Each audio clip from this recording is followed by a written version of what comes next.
Namastê, Vanchakalpa Tarusbhyacha, Kripa Sindhu Vacha, Patitanam Pavanebhyo, Vaishnavebhyo, Namo Namaha. Hare Krishna, Krishna Krishna, Hare Hare, Hare Rama, Rama Rama, Hare Hare. Muito bem, pessoal, como você pode observar pelo título desse vídeo, eu estou abordando nesse contexto um evento que ocorreu com o encontro que aconteceu entre o sábio Vidura juntamente com o sábio Sri Maitreya Rishi. Okay? Veja bem, esse vídeo, como você viu também, ele está dentro do bloco da série logo aqui abaixo, não é? Tem aqui nos dois primeiros vídeos desse bloco, está relacionado com os mecanismos de proibição, que as diferentes religiões, os diferentes sistemas teológicos se utilizam para justamente responder ou dar respostas, vamos dizer assim, emergenciais para perguntas fundamentais. Quando o sistema filosófico ou quando o representante do sistema filosófico considera necessário utilizar esse recurso de emergência, seja ele pelo simples fato de o representante do sistema filosófico não ter domínio do sistema, ou seja pelo fato de o sistema não ter condições estruturais para dar respostas objetivas para questões fundamentais, esse recurso, que é o recurso da proibição, ele é admitido e aplicado com frequência. Isso nós observamos em todos os mecanismos de religião, inclusive dentro dos mecanismos que nós encontramos entre os Vaishnavas. E eu quero falar de um mecanismo de proibição que é muito utilizado dentro da comunidade Vaishnava. Não estou mencionando aqui as comunidades em geral, evidentemente que cada comunidade, aí, cada ramificação tem aí os seus sistemas de truques, ou não de truques, mas a palavra não seria adequada, truques, mas os seus sistemas de subterfúgios, vamos dizer assim, para evitar um debate filosófico mais profundo relacionado com questões controversiais. Nesse caso, como faço parte da comunidade da sociedade ISKCON, eu estou falando basicamente sobre a experiência que eu tenho de convivência dentro da comunidade, que é a nossa comunidade ISKCON, que é o que é mais ventilado e mais comumente entendido como sendo os Hare Krishnas, tá? Muito bem, eu tive pessoalmente muitas experiências pessoais de certo constrangimento, não apenas publicamente, no sentido de eu ter sido publicamente constrangido, ou também de eu ter me sentido publicamente constrangido por não ter uma resposta adequada para essa questão de como é que a alma entra no mundo material, ok? Como é a presença, como o processo que se dá e que justificaria a presença da alma no mundo material, ok? Se você notar, as respostas que os Vaishnavas têm se utilizado para dar para essa pergunta, o porquê a alma entrou no mundo material, a resposta padrão, que não é uma resposta simplesmente Vaishnava, é uma resposta geral em qualquer segmento religioso, em qualquer seita religiosa a partir do cristianismo ou a partir do islamismo, em qualquer segmento religioso, nas religiões tradicionais, eles também se utilizam desse mesmo recurso básico, que é o recurso do livre-arbítrio. Ou o recurso do livre-arbítrio, ou então o recurso da perda do paraíso, da expulsão do paraíso. São esses dois recursos que são utilizados por todas as religiões e foi adotado também pela comunidade Vaishnava como sendo a resposta oficial para a questão da queda da alma. Muito bem, Dentro da série, eu tenho um bloco específico onde eu estou tratando, nós estamos apresentando as fragilidades e assim, o que seria as contradições do conceito de livre-arbítrio para explicar a entrada da alma dentro do mundo material. E também tem vídeo específico ali direcionado para o Vaishnava, ok? Nesse vídeo aqui eu quero falar a respeito apenas, como eu disse no vídeo lá na série, na outra série, é a série do livre-arbítrio, onde nós exploramos a ideia da aplicabilidade ou da inaplicabilidade do conceito de livre-arbítrio para explicar a entrada da alma dentro do mundo material. Então está disponível lá na série do livre-arbítrio, ok? No bloco do livre-arbítrio. Nesse vídeo, como esse vídeo é específico para o bloco que é dos mecanismos de proibição, eu vou lidar com um dado que é um mecanismo de proibição, um subterfúgio de proibição utilizado pelos Vaishnavas para evitar o debate direto a respeito dessa questão, que é a questão da entrada da alma dentro do contexto da ignorância que é o mundo material. Muito bem. Essa discussão não é uma discussão recente, ok? Ela é uma discussão antiga, antiquíssima, por assim dizer. Inclusive, como foi, né, a questão de como foi que a alma entrou na ignorância, ela remonta desde dos primórdios. Eu vou te mostrar aqui como é que se deu isso, né? Vou citar um verso do Srimad Bhagavatam que comprova essa minha afirmação. Mas, recentemente, o último pensador proeminente, digamos assim, público e de importância relevante, que se debruçou nessa questão e se dedicou a essa questão na tentativa de equacionar assim, a instabilidade das explicações Vaishnavas para essa questão específica, o último que se dedicou especificamente a esse assunto com uma novela em volta do tema para dar uma resposta oficial para essa questão foi Srila Bhaktivinoda Thakur, ok? Ele escreveu um livro, uma novela chamado Jaiva Dharma. E nessa novela, que ele aborda diferentes áreas do conhecimento Vaishnava, uma sessão em que ele dá uma explicação específica do que seria então uma apresentação da equação para essa controvérsia em relação ao como foi que a alma apareceu dentro do contexto do mundo material. Isso também vai ser discutido aí na frente, em algum momento, em algum vídeo, eu vou tratar especificamente da solução oferecida por Srila Bhaktivinoda Thakura. Nesse vídeo específico, eu estou tratando da questão da proibição. E como eu estou falando de como o processo histórico tem se dado em torno desse problema, dessa questão, eu não posso deixar de mencionar que o último grande, digamos assim, abalo gerado por conta dessa instabilidade filosófica, que não é um problema Vaishnava específico, é um problema do teólogo de um modo geral, é um problema teológico para todas as linhas e segmentos religiosos que tentam explicar a presença da alma dentro do mundo material, é uma questão teológica fundamental coletiva, não é um problema Vaishnava especificamente. Eu estou apenas lidando aqui com a forma como os Vaishnavas têm lidado com o problema teológico, mas o problema teológico é um problema da comunidade de teístas de modo geral. A gente vai tentar tratar desse tema aqui para resolver essa questão, ok? Bom,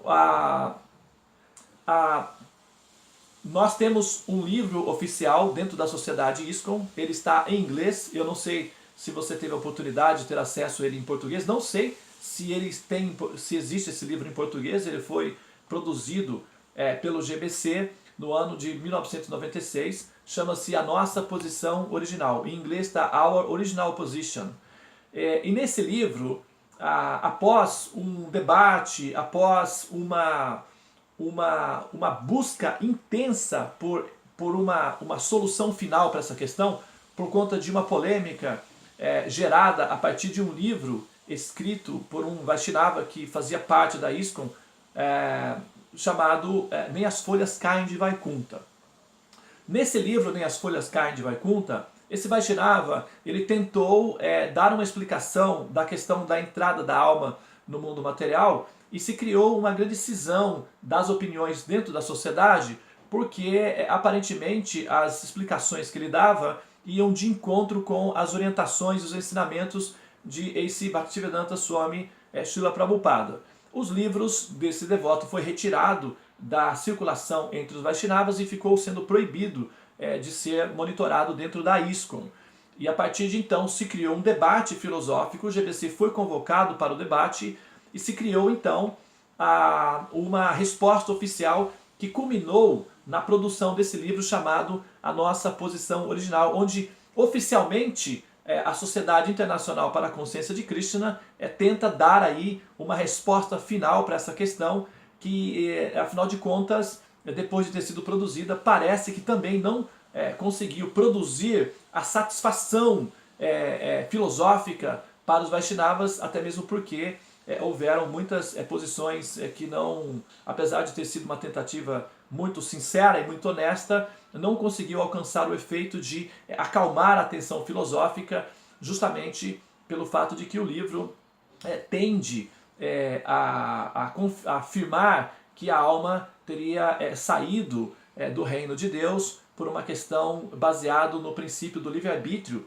e por conta disso ela teria tomado a decisão de ter saído do reino de Deus, o que gera uma série de outros conflitos filosóficos a partir de então. Eu só estou dando uma contextualização, eu não estou necessariamente dizendo que eu sou contra ou sou a favor, eu estou apenas contextualizando a situação de como que o problema chegou até aqui perante nós, ok? Eu estou dando uma atualização aí, um update do que tem acontecido.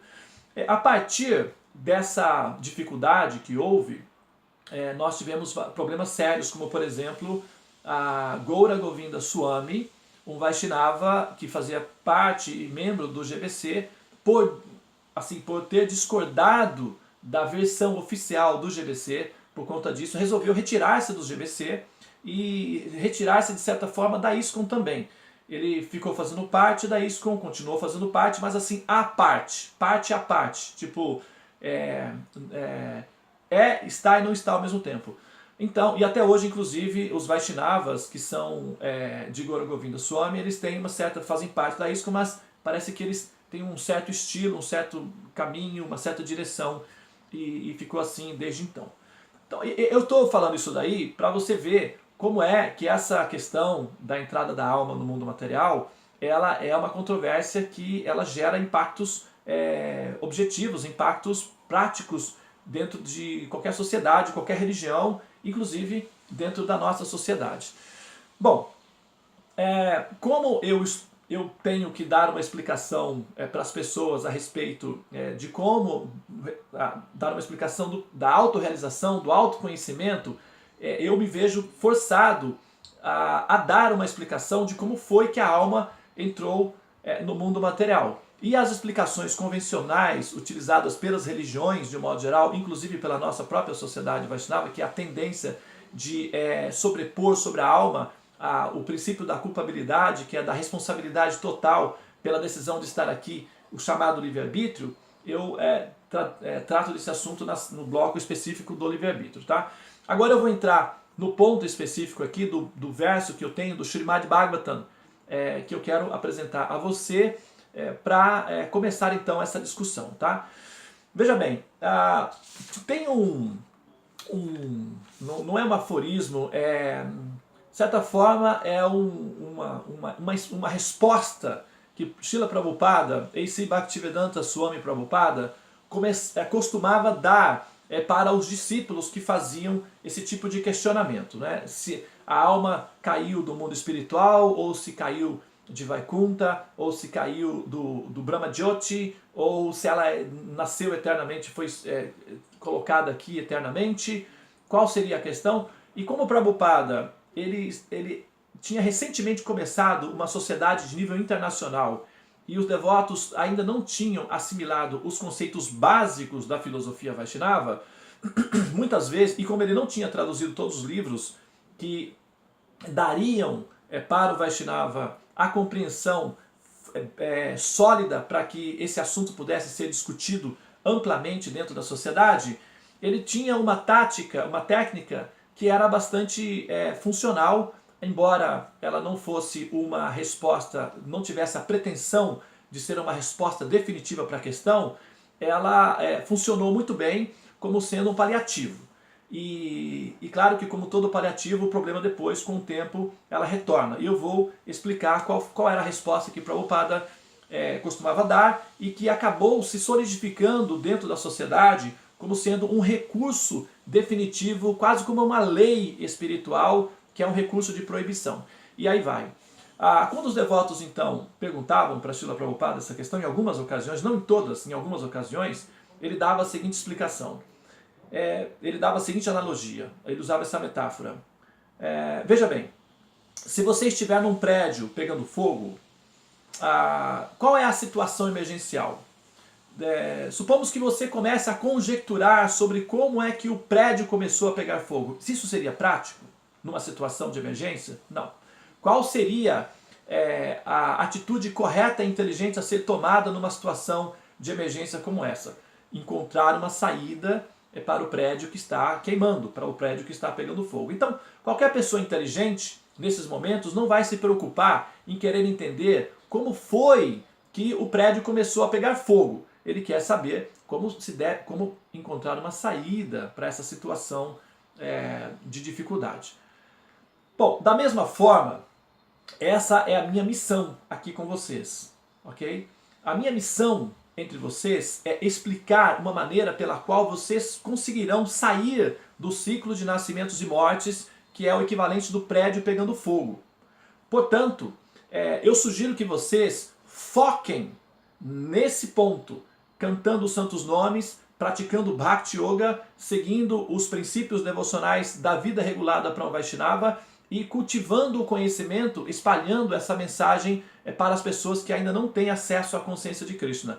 Essa é a minha proposta para que você possa resolver o seu problema fundamental. Ou seja, procure o mecanismo que vai permitir com que você saia e não fique conjecturando qual seria a questão do início dessa problemática, porque não é relevante para o contexto em que você se encontra no momento.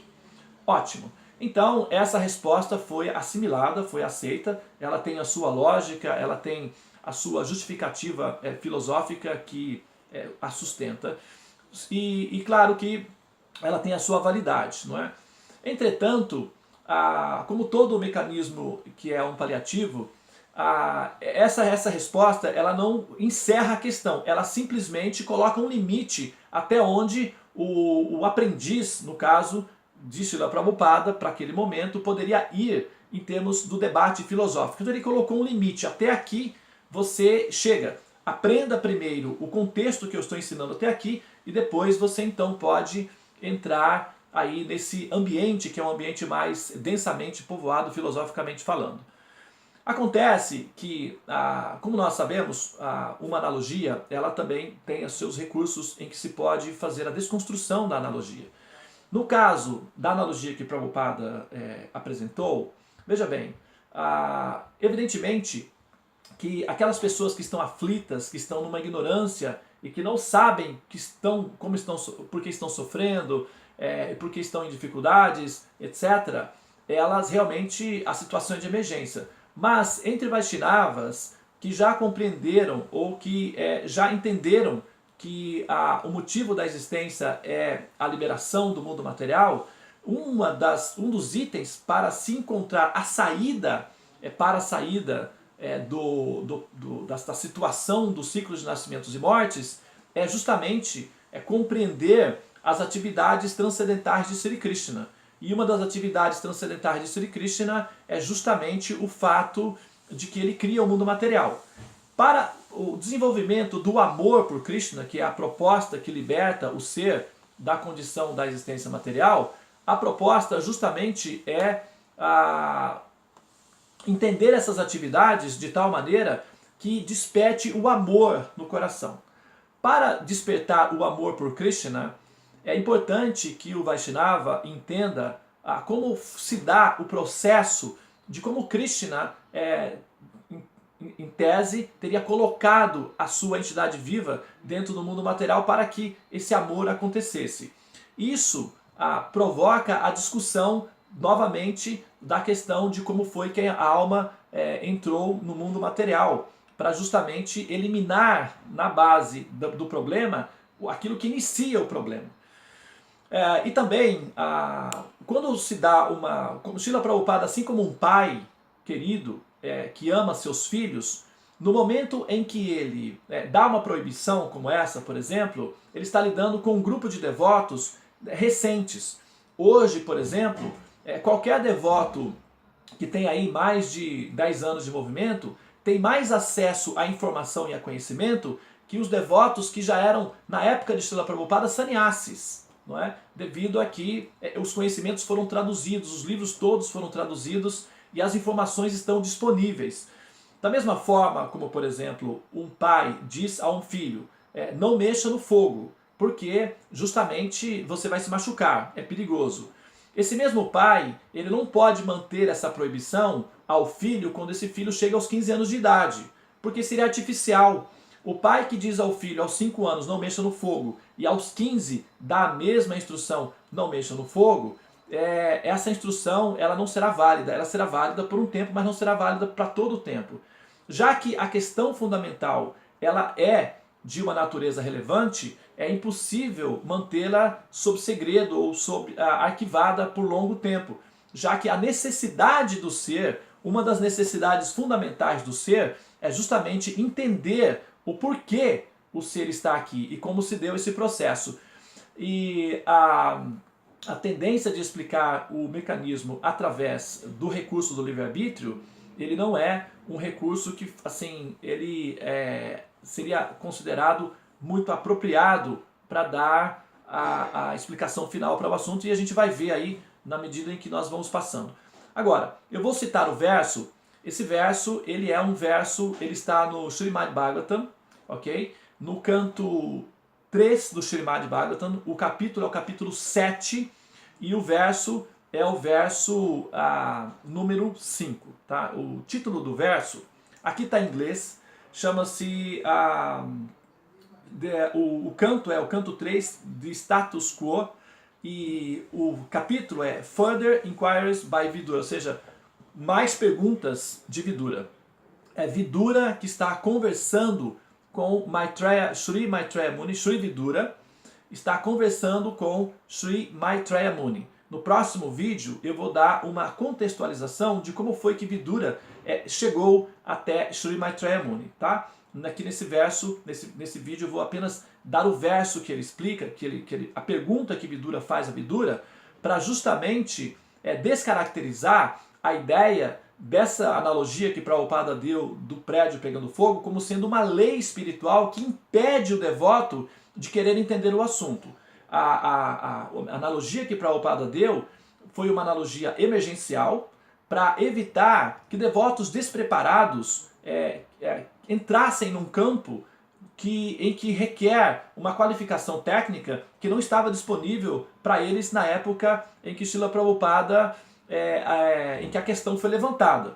No entanto, essa questão ela retorna constantemente, e justamente pelo fato de a questão ser autêntica, a pergunta ser relevante, ok? Por isso, novamente, é bom que seja entendido que a analogia que Srila Prabhupada usou, ela é válida, ela é verdadeira e ela é honesta a partir de um acharya preocupado em que os seus estudantes não se percam dentro de um campo de especulações filosóficas aos quais eles não estariam preparados para chegar a uma conclusão produtiva. E, portanto, ao invés de perder o tempo especulando filosoficamente de forma improdutiva, seria mais interessante e inteligente focar na prática de como se aperfeiçoar espiritualmente dentro da prática do conceito de Bhakti Yoga que estava sendo disponibilizado pelo próprio Srila Prabhupada. Então, eu vou entoar o verso, e nesse verso eu vou dar então a sequência, que seria a relação que esse verso do Srimad Bhagavatam tem com a minha fala aqui nesse vídeo, tá? O texto é, como eu disse, Srimad Bhagavatam, terceiro canto, Status Quo, capítulo 3, canto 3, capítulo 7, mais perguntas de Vidura, verso 5. O verso em sânscrito, então, diz o seguinte: Deshata kalato yo aso, avastata swato aniyataha, aviluptava bodatma, sa yudiyata jaya katam. Srimad Bhagavatam Ki Jai.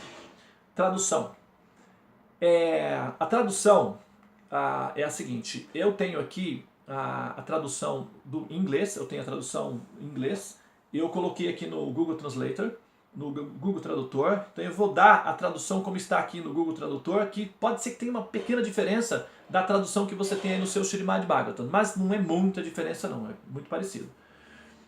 A tradução do verso é a seguinte: a alma pura é consciência pura e nunca está fora da consciência, seja devido a circunstâncias, tempos, situações, sonhos ou outras causas. Como, então, ela se envolve na nesciência, ou seja, na ignorância?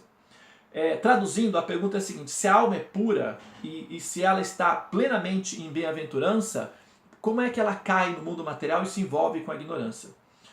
Veja bem, aqui nós temos um acharya autorizado na sucessão discipular, que é a Vidura, uma manifestação